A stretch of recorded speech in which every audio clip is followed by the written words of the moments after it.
讲到中共这几年是一直咧渗透咱的国军，这几年呢是有真侪官兵讲要效忠中共，也出现真侪间谍，严重影响到咱的国安。为了要防止这款的问题，国防部推动陆海空军刑法修法，今仔日伫咧行政院会通过修正草案，若是现役军人无尽责任来投降，上重会当判到10年。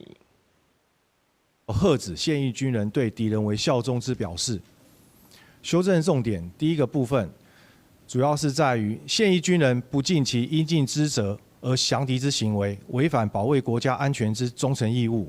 应加重处罚以符罪行相当的原则。我们将原来的法定刑由1年以上7年以上7年以下，提高到3年以上10年以下有期徒刑。